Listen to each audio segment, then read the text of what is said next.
Halo semuanya, saya Ayu, kembali lagi di video pembelajar.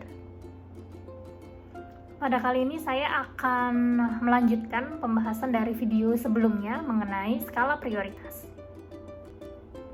Setelah kita mengetahui faktor-faktor apa saja yang bisa mempengaruhi skala prioritas pada video sebelumnya, sebenarnya sekarang juga kita sudah bisa untuk menyusun skala prioritas kita. Nah, terdapat 4 tahap penting yang harus diperhatikan dalam menyusun skala prioritas. Apa saja itu? Yuk cek penjelasan berikut. Yang pertama adalah tingkat urgensi.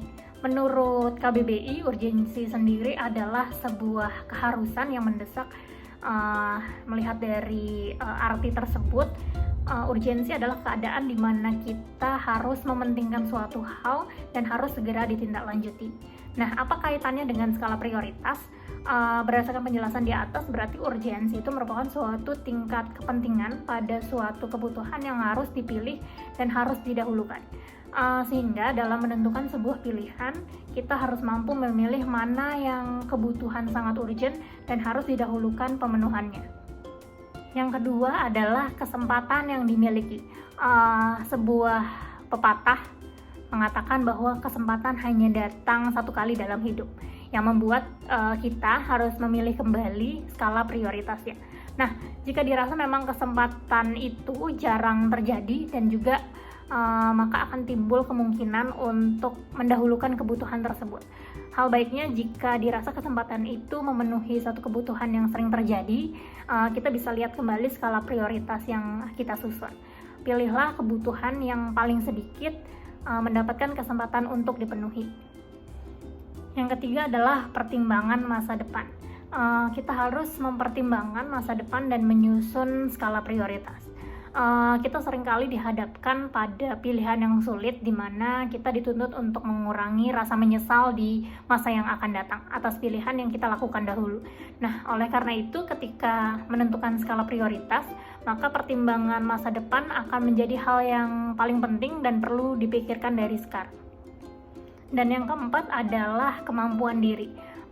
Cara terakhir yang harus kita pahami dalam menyusun skala prioritas adalah diri kita sendiri.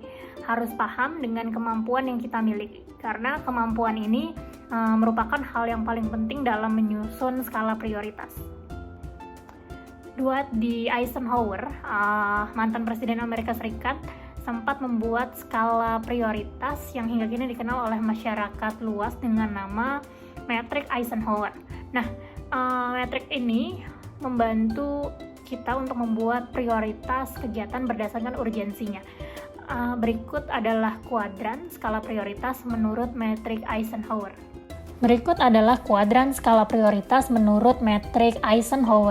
Yang pertama adalah urgent atau penting dan mendesak.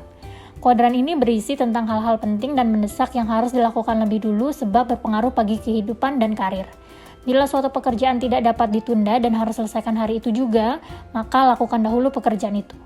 Untuk melakukan tugas ini, kita sebaiknya mengerjakannya di pagi hari.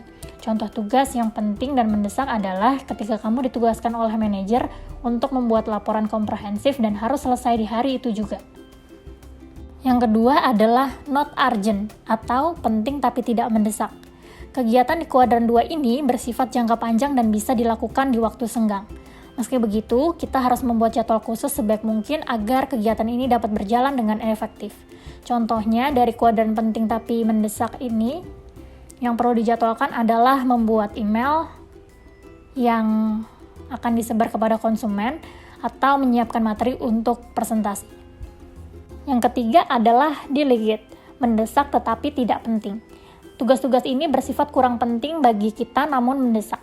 Untuk menjalankan tugas ini, kita bisa menjadwalkan ulang atau mendelegasikannya kepada orang lain. Biasanya jenis kegiatan ini tidak terlalu berkontribusi banyak pada produktivitas kerja, namun dapat mengganggu pikiran bila kita membiarkannya begitu saja. Contohnya, dari kegiatan ini adalah mengangkat telepon di saat kamu mengerjakan tugas dari kuadran pertama atau mengecek email dan WhatsApp yang kamu masuk. Kamu bisa menunda untuk tidak melakukannya itu atau meminta seseorang untuk melakukannya. Yang keempat adalah eliminate atau tidak mendesak dan tidak penting. Kata kunci dari kuadran keempat ini yaitu menghindari untuk melakukannya. Sebab skala prioritas dari kegiatan ini hampir tidak ada sama sekali. Artinya, kegiatan ini tidak berkontribusi terhadap produktivitas. Bahkan bisa jadi menghambat bila terus dilakukan.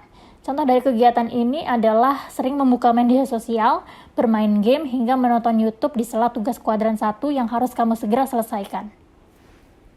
Terima kasih teman-teman sudah menonton video ini sampai habis. Yuk bikin skala prioritasmu.